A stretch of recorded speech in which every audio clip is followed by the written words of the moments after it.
Okay, let's see. All right, rejoin the live again. Let's see if this gonna work. Okay, I started my live. Okay, let me see if it's gonna work, y'all, because I've been trying to get this interview. So let me see. Okay, I see him.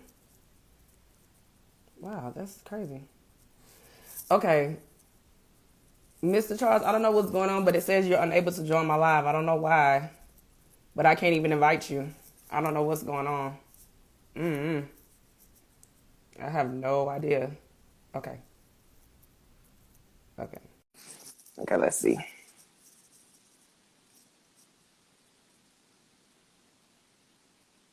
How about this one? Look at God. Look at God. Now you taught me something. I had to come in through my phone. I was on my computer, Oh, you on the computer. Oh, and, no, and they not going to let you join live on the computer. I'm shows you how much I know about IG. Well, you know what? We taught each other something because that was my first time ever. And I was like, oh my God. I was like, I said, I know Professor Alexander can join me on the live. I said, how? I don't know what happened. I don't Right, know right, why. right. I was so nervous. I'm like, no, this cannot happen. That's hilarious. That's That hilarious. is, how are you doing today? Good. I'm gonna go sideways. Does that work? No, sideways don't work, huh? Yeah, this is face to face right here. This works. All right, good. I'm gonna just set the phone right there. Okay. There we go. Okay, thank you so much. Well, I'm gonna introduce myself. My name is Chastity Buckley. I am the host of Midnight Love Edition. This is a homage to Midnight Love BET.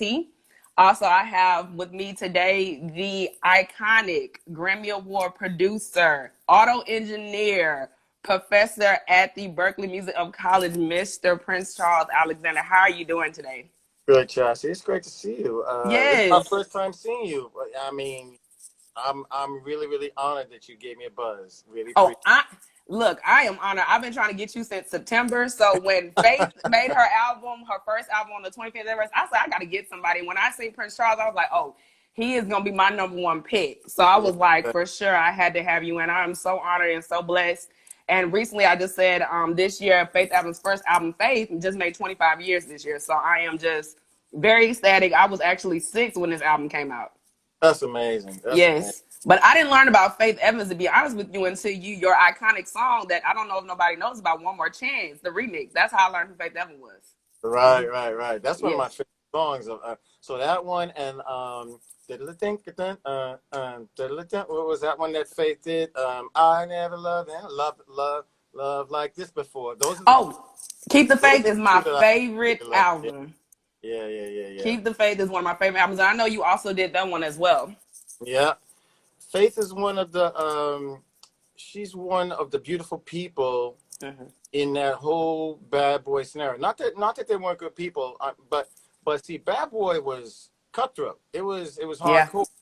Come with the goods today. You sing the good. You give me the beats, the good. You give me the mix, the good, and you all right. But if you Right. falling, boy, they're gonna surround you like sharks. Okay. And somebody want to take your gig, take your mix, take your beat, take your song. Bad Boy was great though. It was a good Wow. learning ground for everybody that came to it. It was awesome. Right, right. And that is just so great that how you pretty much, I know for sure that's how you got your start in Bad Boy was talking to Faith Evans. But I wanted to talk to you first before we get into that. I wanted to ask you, how are you dealing with the pandemic since everything has happened in 2020? How has it changed your life and how has it changed you when it comes to music? It's really funny because we have a debate in music production about whether the big studio with the console is still relevant, Mm-hmm. whether working totally in the computer is more relevant. Some people still love the consoles, but most of us started moving over to working in the computer around 2001. Oh, wow. And so it's been going on for a long time now. And my skill set is up to the point where I can do everything in the computer, including teach courses, because I got like a couple of free MOOCs or the massively open online courses. And honestly, I'm going to tell you, Chastity, everybody's calling me. My phone's ringing off the hook. I'm getting more Wow. work in the pandemic. So I'm knock on wood, it's all good. It's all good over here. That's great. That's totally awesome. I know for a lot of people, like with yourself, because you deal with computers, being an audio engineer, I know it's a blessing for you because even with your gifts, you're mixing and you're doing music. You're kind of doing a breakdown on how you want the song or just the sound to be. I know for you, it's very helpful to even in this time of the pandemic that you can be helping so many R&B artists. And pretty much you're a professor. You're helping and teaching music, through computers. So I think it's just Yeah. great that you still have a job and, still are doing what Right. you Right. still doing what you love. But at the same time is, it's still, you still are working well, versus with a lot of people that don't have that chance. You know what? So, I just one of the people that joined your Instagram is one of my favorite students, Tal Flora Levy. What's up? oh, What's up, Tal? hey, let me find out one of your students is joining the live today. I know this deep. And Tal is and she might be in Israel because Oh, Tal is from Israel. She might be there. She's either in Israel or LA. But what's up, Tal? wow, that is amazing. That just show you how iconic you are as a person, but just not even just that. Your students, they follow your every move and your every career. Just want to learn from your craft. So I Yeah, wanted to start off when I interview. I know that you're from Boston, Massachusetts, the that's home of New Edition. right. Yeah, yeah, And how was it like growing up there? And I know that you are a huge Isaac Hayes fan. And yeah. with being an Isaac Hayes fan, I know you were influenced by Shaft. So with that being said, like, how did you fall in love with R&B, and like, where did you get your love for music? And I know you played this instrument called the Lyricon. Can you talk about the Lyricon as well? Like, I heard you're one of the pioneers for it as well. So I started playing clarinet in high school, and then eventually went to saxophone. And then a lot of the bands when I was a kid, had horn players like Ohio Players and the Commodores. And then everybody started putting the horns down and started singing. So I'm Mm-hmm. like, okay, I'm getting older now. I'm out of high school and in college. I'm like, I'm gonna have to put a record out because this is what I want to do with my life. Ever since I saw Isaac Hayes at the Boston Garden when I was 13 years old, and Isaac played saxophone. I don't know if a lot of people know that, but he No, I sang. did not know that. And so when I saw him, he played organ and he played saxophone. So I said, okay, I'm gonna try to figure out how to do something like Isaac now that like my dream of being in a band like the Ohio Players, that probably wasn't gonna happen. Plus I wanted to be the leader of the band anyway. So I started Mm-hmm. trying to figure out what would the Isaac Hayes thing look like. And I was like, there's too many people that play and write songs and play saxophone. And then this wind synthesizer came out, and I was like, I'm gonna grab that thing. It's called the Lyricon, and I'm gonna pull that in. And I'm gonna make that. I'm gonna be like Bootsy with his bass, like Mm. Prince Charles with the Lyricon. It worked for a little while, but the funny thing about it is that it's a synthesizer, and you can't really tell whether somebody's blowing into it or playing it. So I mean, I love the instrument, but really, when people see you as an artist and you're singing or rapping, that's how they know you. Everything else that you do is cool, but they know you as either the singer or the rapper. So I embrace Mm. it. And one of the people that helped me do my first record was Maurice Starr, and Maurice Starr was the guy that found New Edition and New Kids Yep. on the Block. So I was his experiment. Well, I was his second experiment. He experimented on himself first, then he experimented on me. And we both had hits. And then he went on later on and did New Edition and New Kids on the Block. And then he set me off into the world to make my fortune and my fame. And I did what I had to do. I blew up in Europe more so than America. And, that was the beginning of the first stage of Prince Charles, right out of Boston, going out to the world with the help of Maurice Starr. That is great. I know you were just saying about Maurice Starr because I know, when we hear about Maurice Starr, sometimes it gets a negative connotation. And I think it's so great that you talk about him in a positive light because I would never, never discredit Maurice Starr because if it wasn't for him, we wouldn't have a New Edition or New Kids on the Yeah, Block or people like you to really create this R&B sound in the 80s. So yeah. I think for me, when you talk about Maurice Starr, I thought that was great. So I know you was just saying recently, right now, when you were talking about Maurice Starr gave you a break. I know in the mid '80s you were in this group called Prince Charles and the City Band. So how did you form that group, and how did that all came about with, with your hits? But at the same time, is how did you form this group? Did you get that from Maurice Starr and kind of transition into your own type of artist? So first of all, I will go to my grave and telling everybody that Maurice Starr is a genius. Mm, Musical very true. genius, and he's a business genius. I mean, the next one I saw after Maurice was probably Puffy. Um, but Maurice is a musical genius. He taught me, he played keyboards and trombone and trumpet and guitar and violin. And then he's the one that said to me, come into my group, his group, come into the group and play keyboards. I'm a saxophone player. Maurice sat me down probably about 10 minutes and said, put your left hand here and your right hand here and play this. And I did it. And then he put me in the group because he liked me and wanted me in the group because I had a following in Boston too. So he was trying to pull all the people in Boston had a little bit of a following. So I'm in his group, and while I'm in his group, I didn't know it. Maurice went in the studio and made a record. The record is called "About Time I Funk You." It is so funky. It's like some straight up grits and collard greens funk, and that serious peach funk on it, right? So here I am in Boston. I don't know anybody that's making records like the records that I love, right? And then Maurice, the guy I'm in the band with, he just put out this record, and this record was dope. So I'm thinking to myself, well, if he can do it, I can probably do it too. And what's the best way to do that? Well, let me go ask Maurice if he'll help me. So Maurice went and said, so I went to Maurice. I said, look, you're going to go into the studio and you're going to produce this DJ. The DJ wants to do 2 songs. Why don't you produce 2 songs on me? And so you go in and you do 4 songs. You pay half of the money up front with what the DJ got, and I'll pay the back half. And Maurice was like, cool, we'll do it. So we went in the studio. Maurice didn't know I only had $100 to my name. Wow. So we went in, we did the 4 songs. I got my 2 songs, and I went shopping for somebody that would kind of get the music out of the studio. And I did find somebody named Tony Rose, and Tony Rose became my manager for the next 6 or 7 years.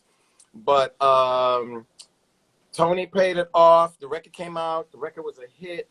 And then it's like, oh, we gotta go and play.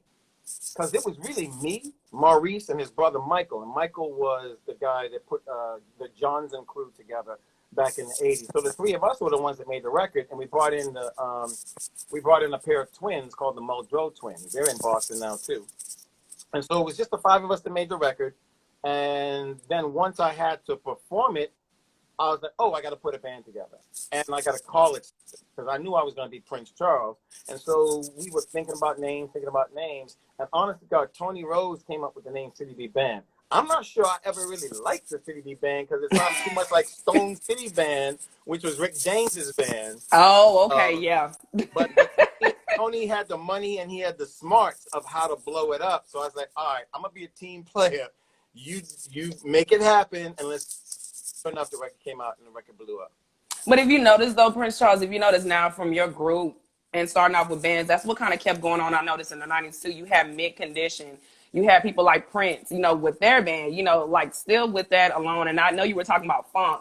It reminds me, you had me think about Bruno Mars' Uptown Funk. You're kind of like that sound kind of reminds me of what your brand was kind of bringing in the 80s and kind of keeping that 70s vibe going on, but in a new decade. And I think that's kind of dope when you talk about that, because I know when you talk about the sound that you were kind of trying to create for your band, it went on to even just go on into the 90s, to the 2000s and 2010. So how do you feel along people like a Bruno Mars is kind of trying to bring that funk back into the 70s onto the 2010s?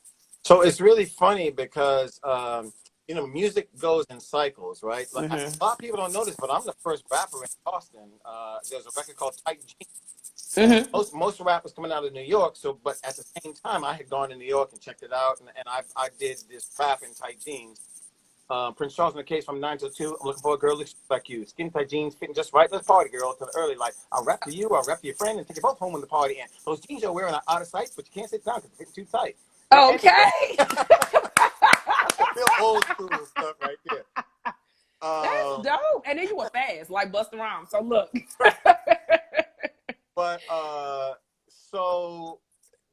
it's funny because funk and hip hop kind of had a collision, and funk. I don't think funk survived. The last funk record was "Word Up" by Cameo, 1986. After that, record companies stopped investing in funk artists because of the success that Run DMC had in 1985 with "Walk This Way."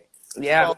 So once the investment started pulling away from funk and going into hip hop, that's when I made the transition over to behind the scenes. And going behind the scenes, I saw people were sampling funk, right? And turning those into new records. So I'm like listening to a record going, well, that sounds like a James Brown record. They're like, no, that's not James Brown, that's Public Enemy. Well, that ain't Public Enemy, that's James Brown. Yeah. Public Enemy. So it took me a little bit of time to realize that people weren't going to refer to these songs as a sample of James Brown or Very true. of Isaac Hayes. they were gonna say, no, that's Faith Evans, no, that's Biggie, no, that's Public Enemy. That there was a whole new thing. And then once I got used to it, I was like, okay, well, I'll sample too. So that's when, in my engineering and my production, I started working with samples, and I eventually did some stuff with Angie Stone, produced some stuff with Angie, Faith, Mary J. Blige, mostly the women. Total, did a lot of stuff with all those groups, a lot of females. So then when I heard Bruno, first of all, Bruno, crazy dope. Yes. I mean, the voice of God, the beats though. When he first put that album out, I was like, look, you either gonna win or you gonna lose bad. Cause I'm not sure that people want original funk. People like sample funk. I'm not sure that they like original funk. But let me tell you, Bruno was so studied. He was so meticulous. He got the right sounds. He got the right bass sounds, the drum sounds. He got the right synthesizer sounds. He even had the breakdowns and the Prince, Yep. synthesizers.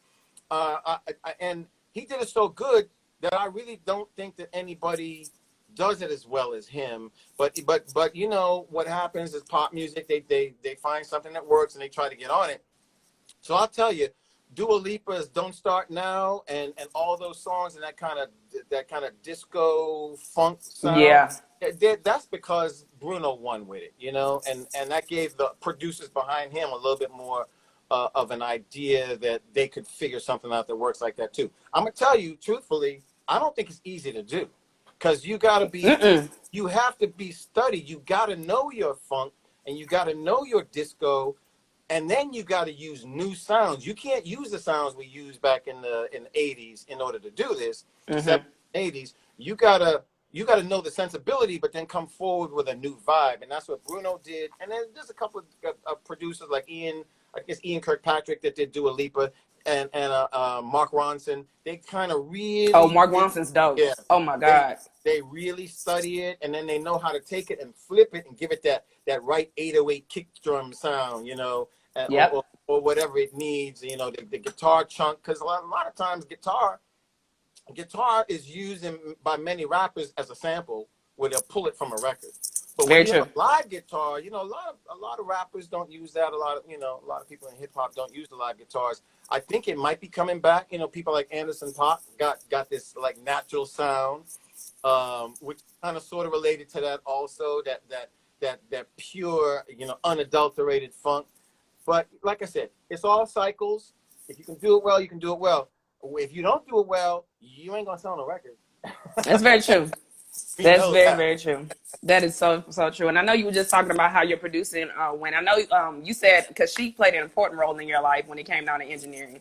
And I love this quote that you said about the role of engineering is transparent. And I really love how you talked about that. I want to know, how did you feel about going from when you left your band to engineering? And I know that you said that Jodeci is one of the reason why you definitely got into engineering. But I know they were your first platinum record, Diary of a Mad Band, which is interesting. Sounds like Tyler Perry movie. But yes. But I wanted you to talk about, how did you feel about engineering? Were you like nervous and afraid, from transition from being the artist to now being behind the scenes? Like, how did it feel when Kashif kind of gave you that inspiration for that?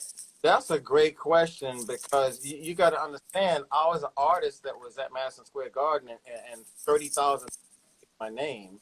Wow. And that's a high like you can't imagine. You know what I'm saying?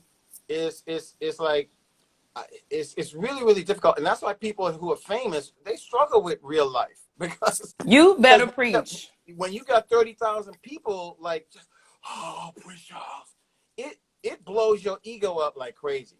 But because I had a college degree, I'm a little bit different than Prince and a little bit different than Michael Jackson, because we were the same age. We were born in the same year.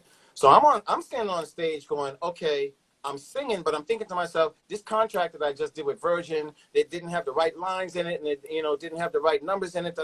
I'm like thinking like a businessman, and I'm saying, wait, they treating me like I'm some stupid artist, and I'm too intelligent for this. So I started saying to myself, if I'm so intelligent, then why am I up here being used by a record company? You better preach. I started having these conversations with myself, And at the end of the day, I talked to one of my friends, was Nile Rodgers, who did Chic and Good Times, which became Rappers Delight. And Nile was always in the studio. And I was like, how can I always get in the studio? I'm a producer like Nile, but I'm not always in the studio. And then I started thinking that the role of a producer was not really tangible. You can't touch it. What is a producer, right? And then the more I thought about it, producers and engineers are the ones that are in the room together. And the more I kept thinking about it, I was like, maybe if I studied engineering and just kind of got an engineering gig, I'd be in the studio all the time. So then I figured out how to go to school. I learned some engineering. I started working at some of the studios that had produced that. And I dropped Prince from my name. I was just Charles Alexander for about 2 years. And I was learning through those 2 years how to become a better engineer, which was going to make my producing better. And so then one of my friends, Bruce Purse, who played trumpet on, I know he played trumpet on Give It To Me on Faith's album. And he played trumpet on I'm Going Down on Mary's album. So he comes into the studio and he says, "What are you doing in here?" I'm like, I'm engineering. No, I was assistant engineering for Kashif. Okay. Was I assistant? No. I was engineering. I was engineering for Kashif. Kashif was actually, it went from Maurice to Kashif to Puffy because I forgot. Wow. Kashif is another genius, right? So, and he owned his studio and he had big hits with Evelyn Champagne King and Howard Johnson. So I'm in there working with Kashif now. Bruce comes in and says, "What are you doing here? You're just as talented as Kashif. I don't know why you're working for him." And I thought about that night and said, he's right. So then I recommitted to reinventing Prince Charles, the artist, as Prince Charles, the artist / producer / engineer. And that began that whole new thing where, I started getting a name in New York, and then people like Andre Harrell at Uptown, and God rest his soul. Oh man. Huge yeah. loss. Oh yeah, God rest his soul. Andre, please, why did you have to leave us? Yes. And Bo Huggins over at Hush Productions started hearing about me. So first I went to Hush because they were older R&B over there, and I worked with like Ray Goodman and Brown and Melba Moore and some of their acts over there.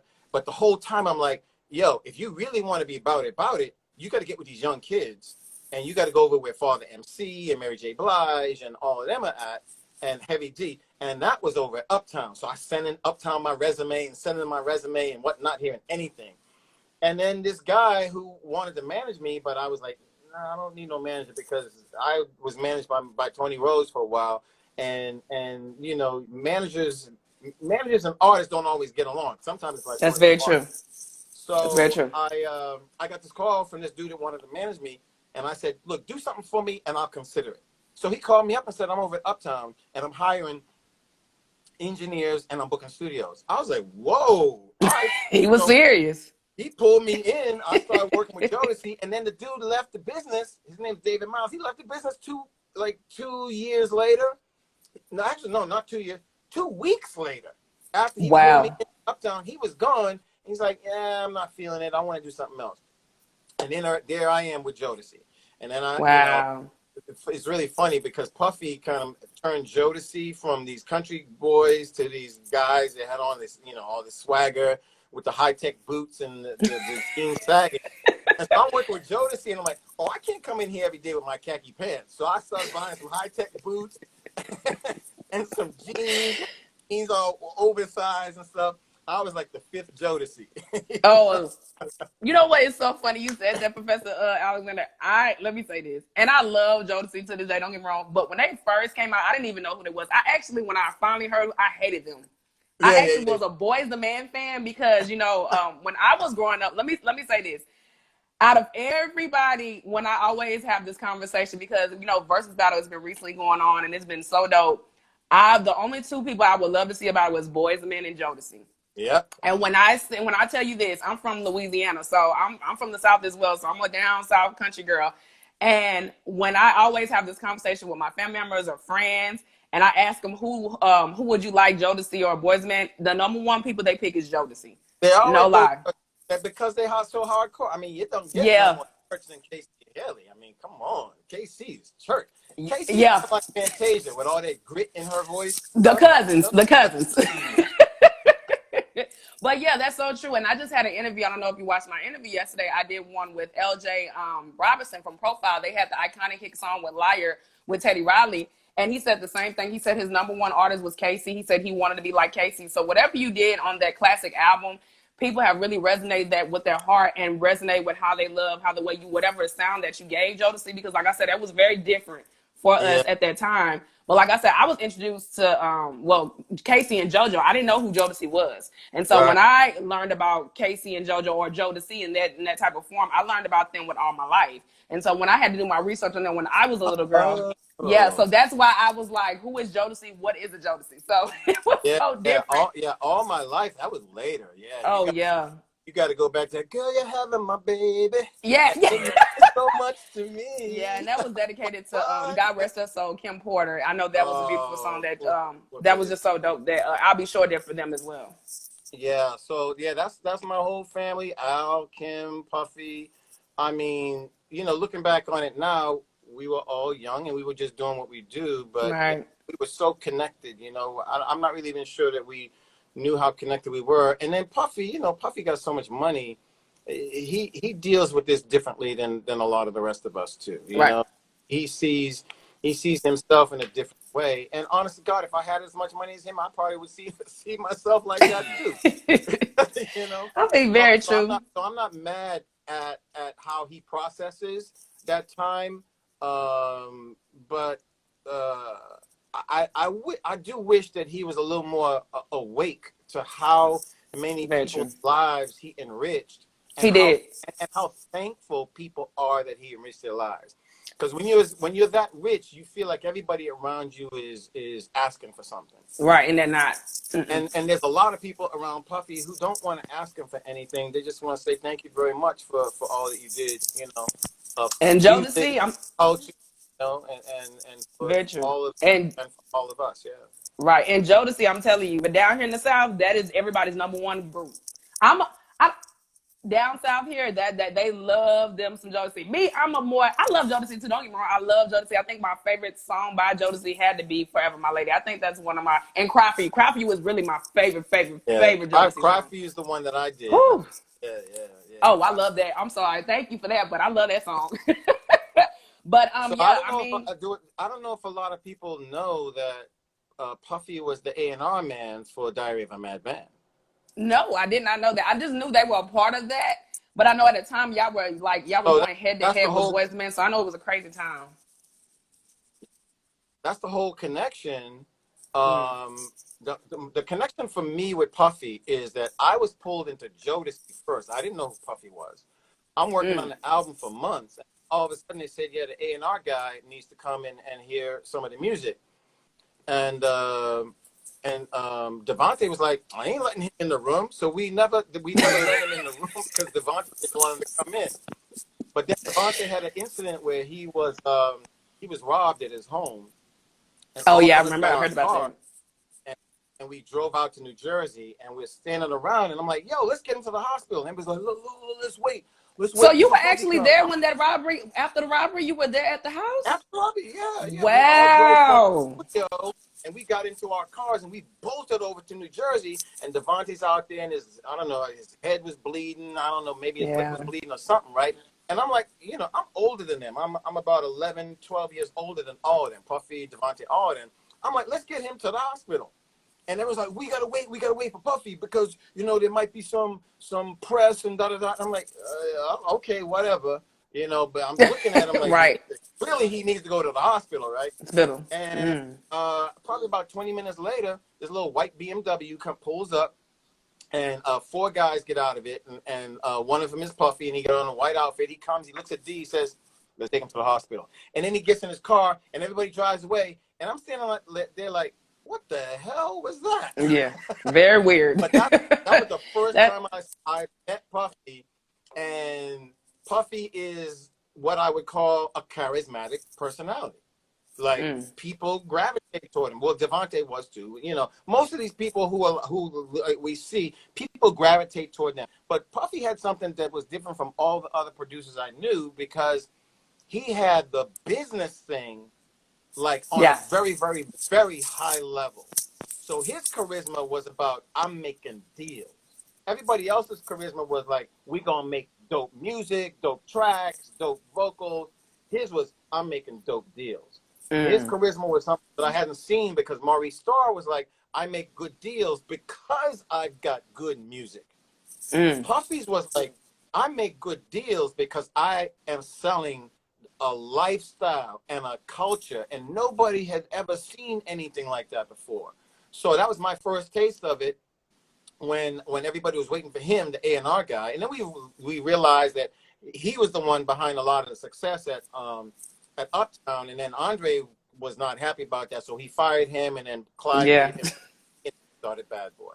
Wow. Yeah, that's a deep story. But like I said, one thing I do respect about Diddy, he always gave Andre Harrell his respect when it came down to how he got started. So I do respect, Diddy for just doing that. So now, since we are in the process of the Bad Boy era now in the 90s, the best decade, the best era I grew up in, how did you get how did you get introduced to Faith Evans? Like, how did you get your start with that, and then, being on her first album? Oh, this is interesting. So it starts off with Jodeci.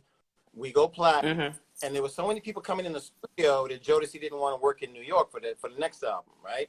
So I turned them on to my friend Jimmy Douglas, who was in Rochester. He was from New York, but he went out to Manhattan, but he went out to Rochester. And I said, go out to Rochester and hang out with my boy Jimmy. So once they went out there, Timbaland and Missy went with the whole crew because they were in our crew too. Yeah. And they hooked up with Jimmy, and that was 10 years of a run for Missy and Timbaland out there with Jimmy. And I was like, wow, I should have hooked up with Timbaland my damn self. But when Jodeci left, Puffy, the A&R guy, approached me and said, I need help.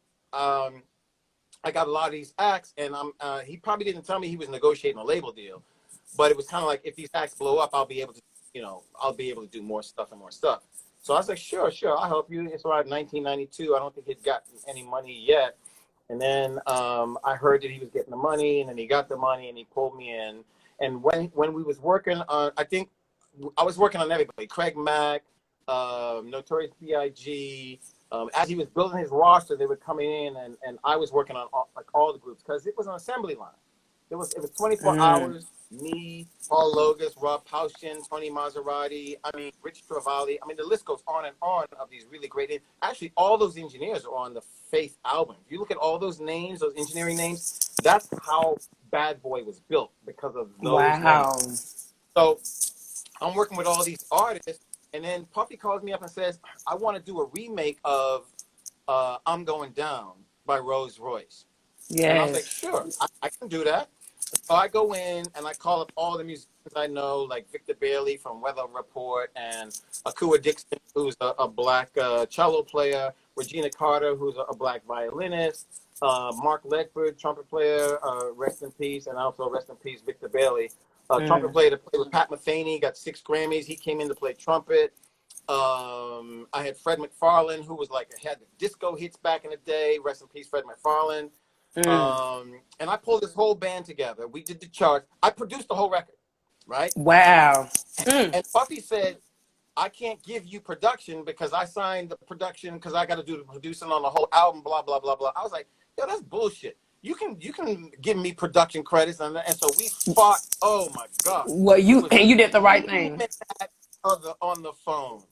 And I was like, you got to give me my points. And he said, I can't do that. I'm locked into a deal. I was like, you ain't locked into a deal. You can change it. So we going back and forth, screaming at each other, insulting each other.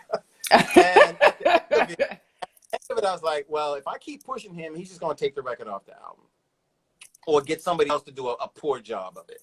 So I said, okay, Puffy, this is what I'm going to do. I'm going to negotiate with you.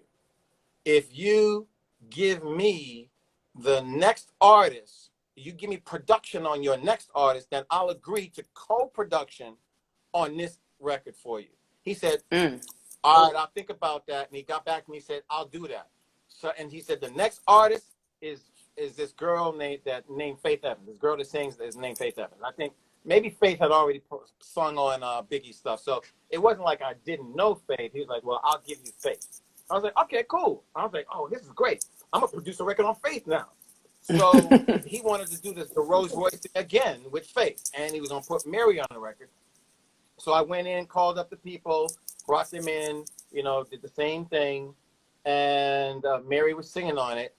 And I got the points. And then, you know what? I heard through the grapevine that it was going to be the #1 single. I was like, oh, this is What? dope. It's gonna be the lead single. This is fire. So it's like 2 weeks before the record is gonna drop. It's gonna be the #1 single from Faith's next album. Don't you know Madonna put out a version of Love Don't Live Here No More? What? I No. was like, what? Where did I she never even even get heard this of that. idea from?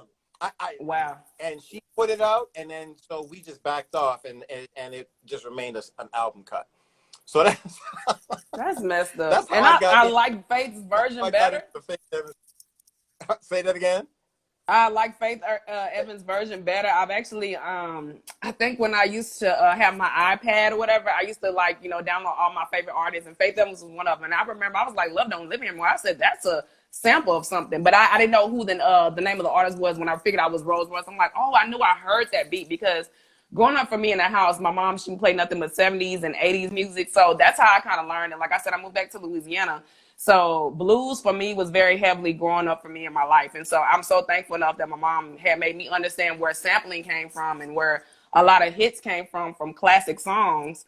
Like, you know, Luther Vandross, I didn't even know, you know, songs that a lot of artists today have sampled him. And I was like, what? You know, it didn't make sense. But when I learned about sampling, I thought it was just so dope. But like I said, when you learn your roots and learn where you came from, that's how you respect the people that came before them versus with the people that are Yeah. currently at now. And so that's why I say Love Don't Live Here Anymore. I was like, I knew I've heard that beat and I've heard the old 70s version. So I'm like, what's the name of this artist? So I just appreciate you doing that. So like I said, I like Faith Evans' version better, and that's what I'm going to stick with. And I never heard Madonna's, and I probably never will. So, not being shady, but it's the truth. Can you hear me? Oh, did it freeze? Yeah, Can you hear me now? A little bit. Okay, I'm sorry. Yeah, I can hear you. It started a little bit, Oh. but you said that you like Faith Evans' version, right? Yeah. Yes, I love it. Like I said, that's how I learned. Well, I knew Roy's versus version first before I heard Faith. So, like I said, I heard the original first, and then when I had seen her title on her album, I was like, I've heard that name of that song before. I was like, now who is it? I didn't know. But when I heard the beat, I'm like, oh my God, I want to find out who this was. And I thought it was just so dope that she did that on her first album because, like I said, you know, a lot of these first-time artists, especially when they do albums, they'll sample a song, you know, remake it, you know, it can be a hit or not or a miss. But I know with Faith, you did justice on this. And I thought it was just so dope. And I was like, I love Don't Live Here Anymore. And I love her version. She has a sweet sound that I really love. What city are you from in Louisiana? I'm from Baton Rouge, Louisiana. Woo woo. My family's from New Orleans. My mom is from New Orleans, so I got New Orleans. Are you serious? I'm gonna be honest with you. I did a DNA test on myself. You know, when the ancestry DNA test thing, and no, not me. Well, my dad was adopted, so I wanted to find out who his family was. And so, you know, when you're doing those DNA tests, you do both the mother and the father. And so for me, when I found out the history, and it's crazy because, you know, my mom, she's no longer living. I wanted to find out information on my mom's roots as well. And so when we did, I found out that my grandmother and my great-grandmother, they all were born and raised in New Orleans. True story. And it's kind of... You family, because you look just like one of my cousins.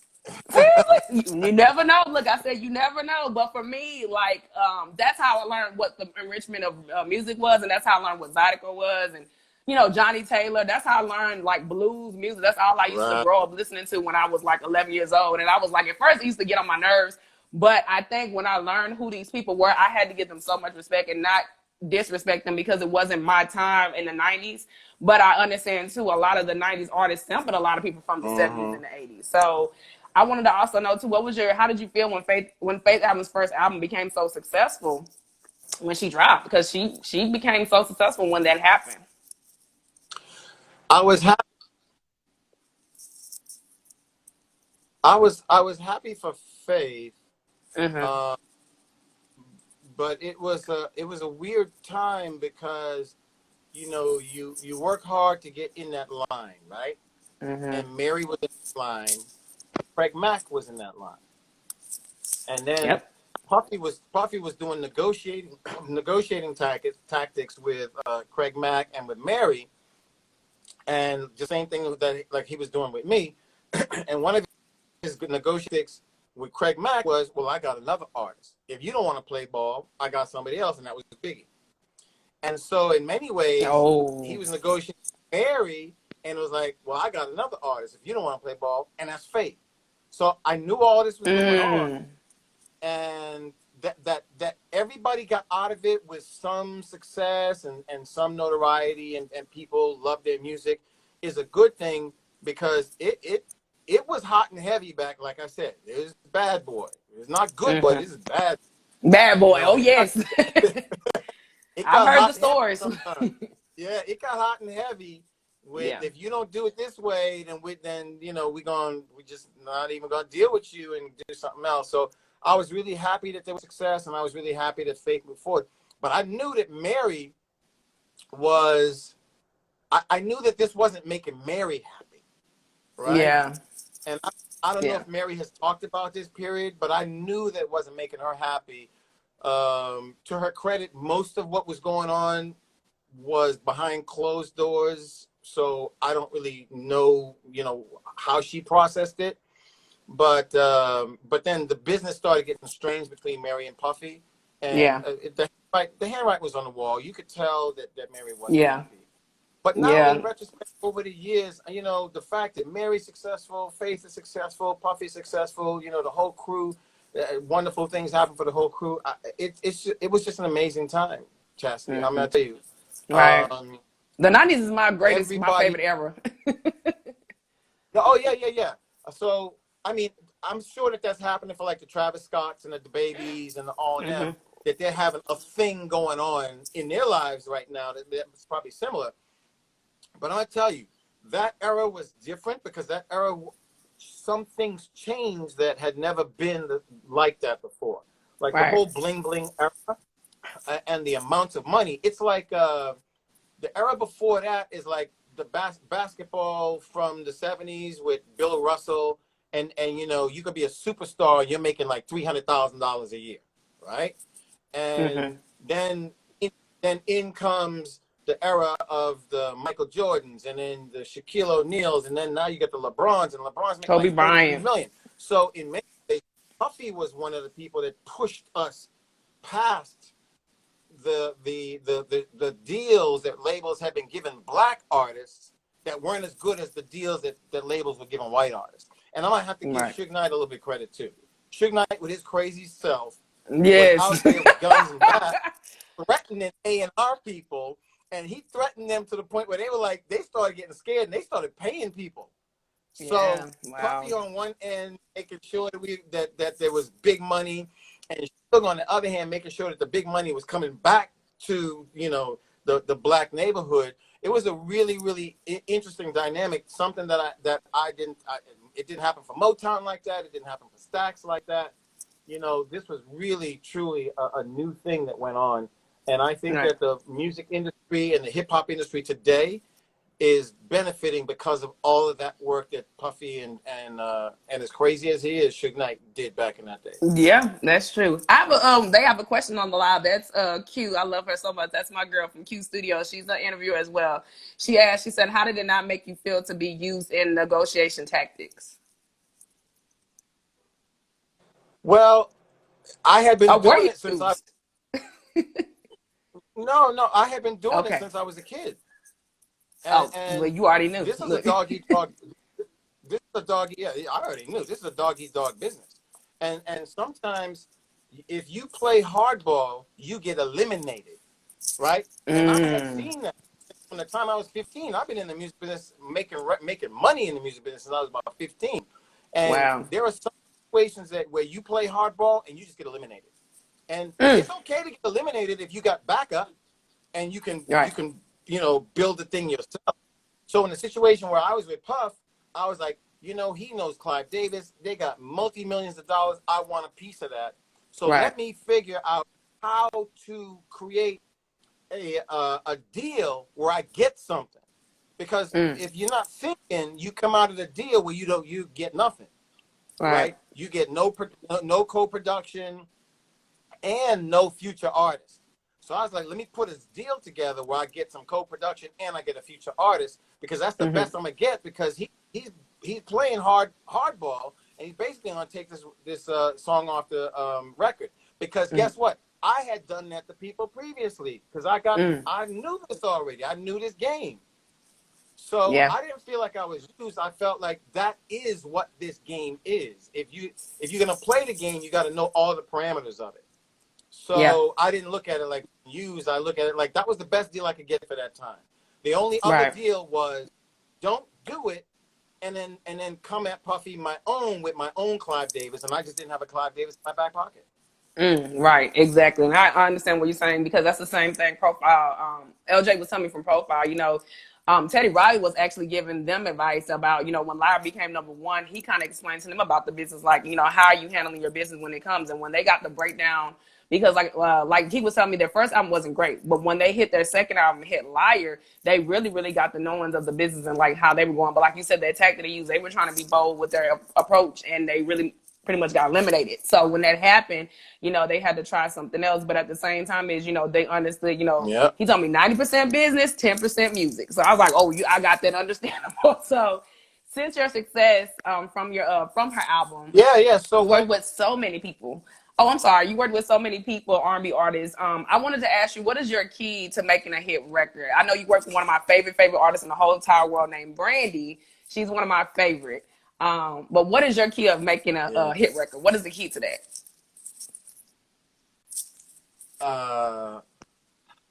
You got to be saying something people want to hear, and I know that sounds corny, but when I was young, I'd be on the dance floor and I'd be across from a girl, and the lyric would be like, love like this before, or something like that. It's like literally the words from the record are saying something that I want to say to the person across from me. You really, really think about that. The first thing, even something like highest in the room, how many people, they're like, I'm the highest in the room, But it's like we're saying things that people want to say in their lives.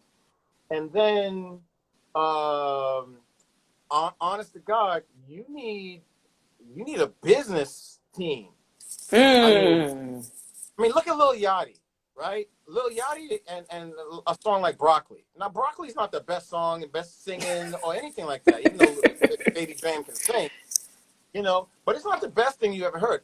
But when business comes together and has a good plan for distribution, for marketing, for promotion, even in the era of the internet, that's really how you get success. And see, that's what I learned from Puffy. Because when I was with Maurice, it was about music and business. But when I was with Puffy, it was business. Because if we have to think about whether this song is a hit, then we haven't done our homework. So we only made hits. That's deep. It was hit after hit after hit, and all hits don't win, right? That's deep. All hits don't win, but all winners were hits. So you have to go into every song with the mindset of this could be a hit, this could be a hit, this could be a hit. And what does that mean? What that means is that you got to have competitive drum sounds, competitive bass sounds, competitive, size and keyboard sound, and competitive vocal. Everything is a competition. It really isn't about, ooh, I like doing this, and because I like doing this, everybody else is going to love it. No. This is a competition. And if somebody else got fired, you better pay attention to that fire. If you're not paying attention to that fire, then you probably gonna. So making a hit is being aware of what's available to us, and communicating to audiences of things that they want to hear. That's deep. Oh, you just dropped some gems. I love it. And I think you already kind of answered this question, Professor Alexander. Do you feel that the 90s era of R&B can be duplicated in 2020? And do we need to go back to real R&B? That's a crazy question, because it is happening in 2020. It just doesn't. It'll never sound like the 90s, right? So Travis Scott success, Lizzo success, Cardi B success. That's kind of like what was happening in the 90s. It just sound the same, and music does not go backwards. So I don't wish for the 90s. I'm trying to figure out how to get on the next the baby hit, honestly. You know, I'm You trying to hook up oh with the wow. baby Travis. You know, because that's what time it Yeah. is right now. But do you and I in some ways I can agree to disagree. But for Okay, me and for people who um I talk to all the time, people feel like the 90s era is the most, I wouldn't say the best era, but it was the most authentic era of R&B. And I think in so many ways people feel like the music there and from now the transition was just so huge. And like you said, the internet played a huge role in that too. And we didn't even get a chance to talk about how Napster kind of played into this record well, sales and yeah, stuff like that. Yeah. yeah, And yeah. I The think in so whole. many ways, oh Mhm. no, I was just saying in so many ways that kind of felt like may have been the reason why the music changed because of the internet. But like for me, I think for me and other people, I can speak for other people, like the 90s era is the era that if we're down and we're out, we're gonna listen to that before we listen to 2020. And I hate to say it in So that I'm a, type of so I'm gonna type tell of you way, but it's something true. because no, but that's true because that's the era that you grew up in. So I've been doing a lot of historical research, you know, and my role as a professor. And people who listened to the music in the 60s felt like that about the 60s. People like I Yeah. grew up in the 70s. I felt like that about my music in the 70s, you know? People grew up in the 80s. They felt like that about Public Enemy. People that grew up in the 90s felt like that about Puffy and about Dr. Dre.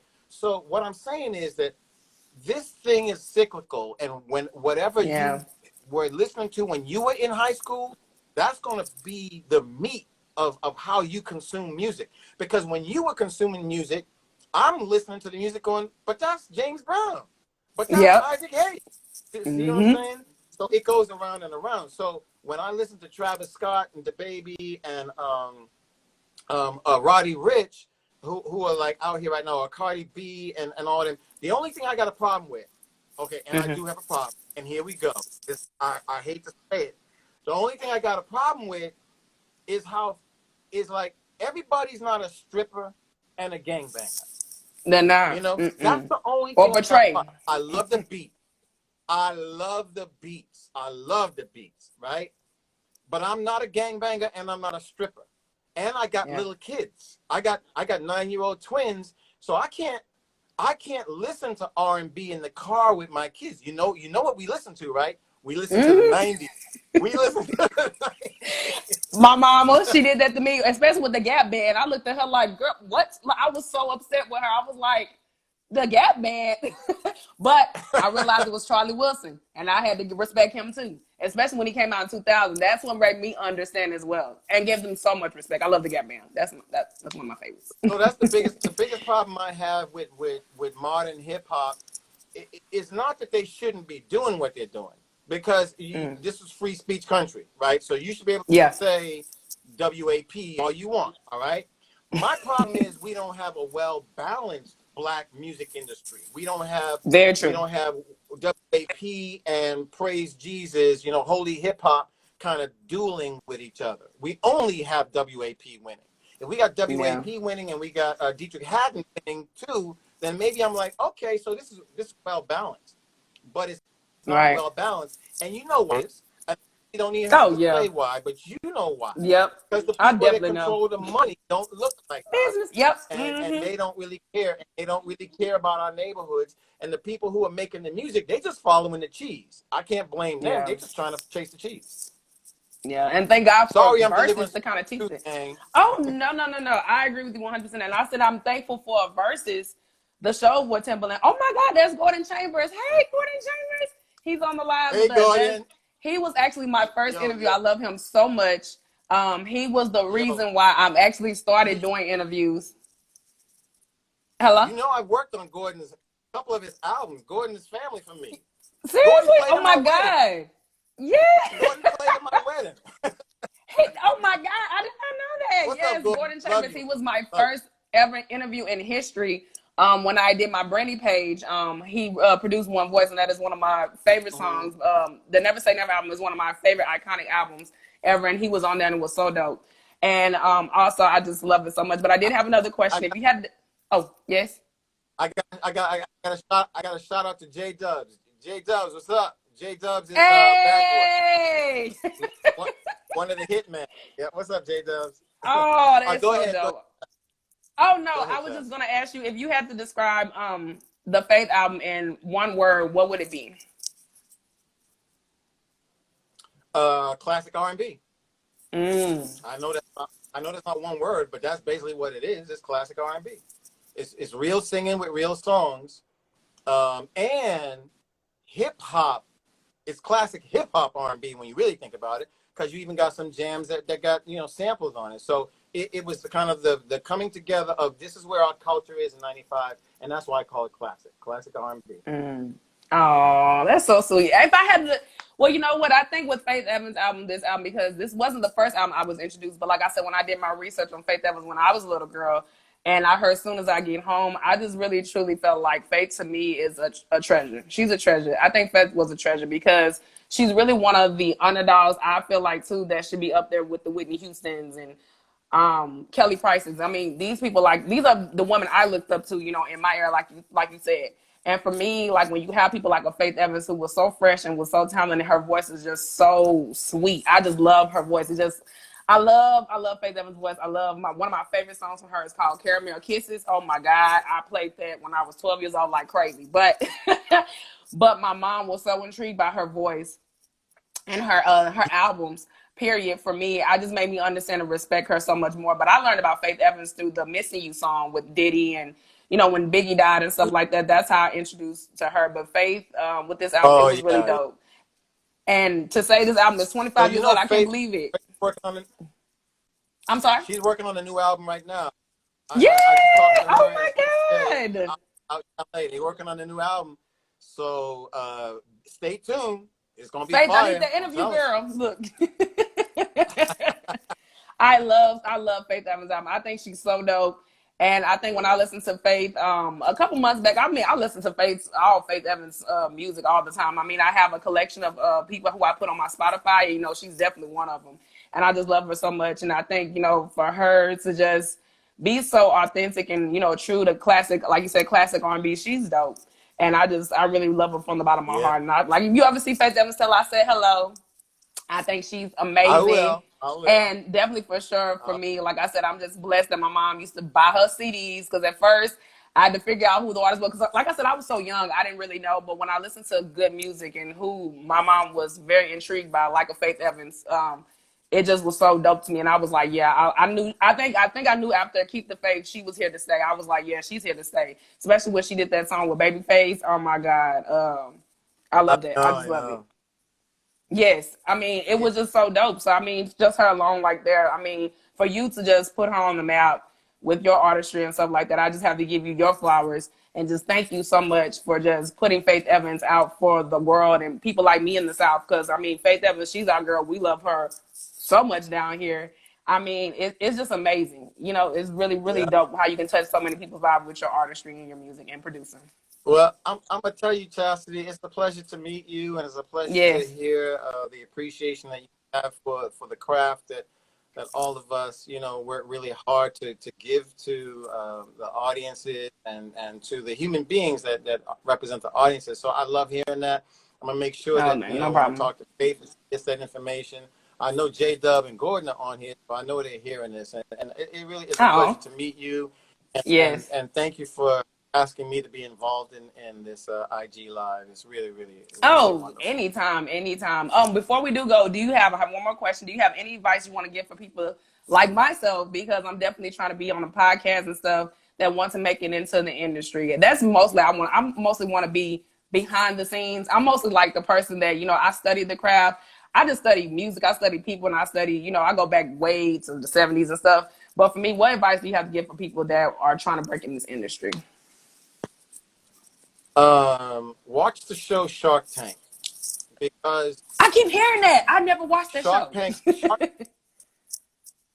Tank is life. Shark Tank, that's what this business is. Shark Tank is like, you got to build it up to a certain size yourself, right? Yeah. You got, like, you doing IG live, so you build it up and you get them, you get some numbers, right? You get some hundreds and then thousands and tens of thousands. So you got to build something yourself. You can't Yeah. get around it anymore. You got to build Yeah. something yourself.